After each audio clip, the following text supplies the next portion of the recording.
Hey, what's up guys? Welcome back to College Crush, helping you crush it in college and in life. This week we're taking a look at finances, aka money, from a foundational perspective.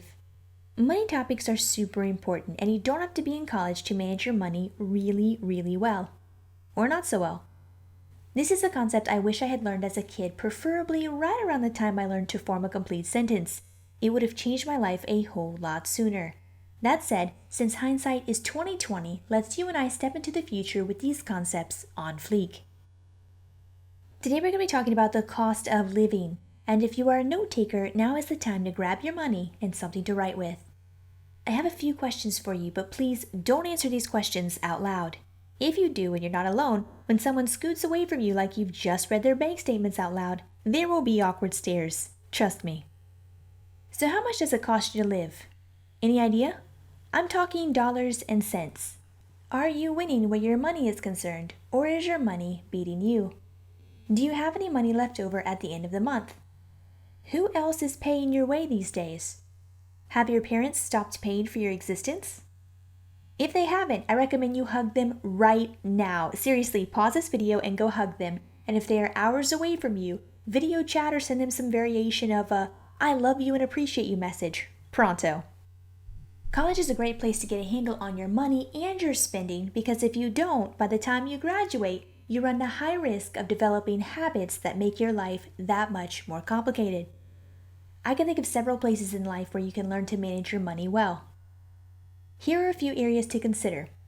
What you put in your belly, the roof over your head, your ride, health, car, or life insurance, cell phone bills, shopping, date nights, marriage and family, home buying, starting a business, music and movie streaming, cable if you have it, and coffee if you want it, and not to mention your retirement.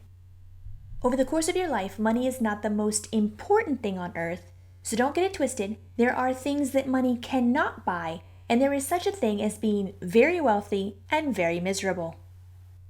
That said, money topics refuse to be ignored because of this three-word phrase, cost of living. Dictionaries can define cost of living as the average cost of necessities in life. Food, shelter, clothing. Cost of living involves the average cost of goods, services, and other needs that you or your family pays for that are considered standard and acceptable by members of a culture, specific area, or a group. For example, in the West, the United States typically charges money for healthcare coverage.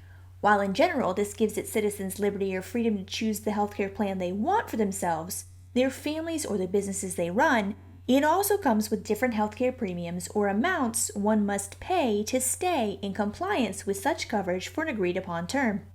Chances are you have the liberty and freedom to go down to the local restaurant and order veggies instead of meat, and vice versa. Chick-fil-A instead of McDonald's, that sort of thing. Before you even get to the cost of any extra chosen endeavors like college, skydiving, kayaking, date nights on Friday, or that concert that looks super fly, you need a roof over your head, aka somewhere to sleep, clothes on your back, and food in your belly on a regular basis. This and much more can represent the cost of living.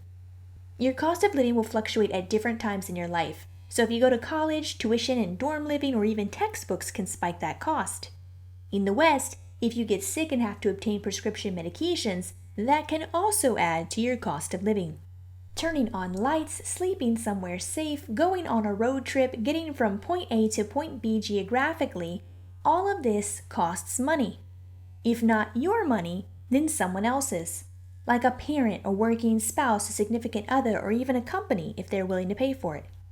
If someone contributes to your cost of living, then they helped pay for your cost of living in that moment or that day, and that generosity positively impacts your cost of living for the month. And neither a day nor a month of your life gets lived for free. If you are not paying for it directly, someone else may be paying for it directly or indirectly. While this cost fluctuates, it doesn't actually go away. Even if a government fits the bill, for example, someone has to bear the responsibility of paying for it. So this is a question that deserves an answer.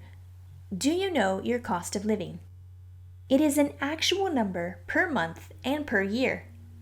If you don't know yours offhand, check your bank statements to identify how much you make and how much you spend to help grapple with the actual numbers involved. Think about this question: do you manage your money well? This will become evident with the results of your cost of living calculation. And have your parents stopped paying for your existence? If they haven't, there is a 99.9% chance they will one day. My advice is to be grateful for every diaper they put on your bacon when you were a kid that they didn't charge you for, and when you grow up and they cut the cord and make you start paying for your own stuff, don't be mad, angry, or upset. You knew this day was coming. It's part of adulting. And so is knowing and managing your cost of living.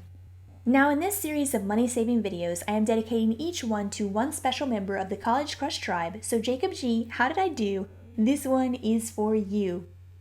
Some people complain about the cost of living, yet I have noticed that it is a popular and needed activity for pretty much everyone who currently manages or who will eventually manage their own money. In fact, have you noticed how popular it remains? If you think nobody cares, try missing a couple of payments. Actually, calculating your cost of living is no laughing matter. It is vital to your present and to your future. Why not take the time to get serious about your money, your actions, and your expenditures? You can plan now and play later, or you can play now and pay for it later. The choice is yours.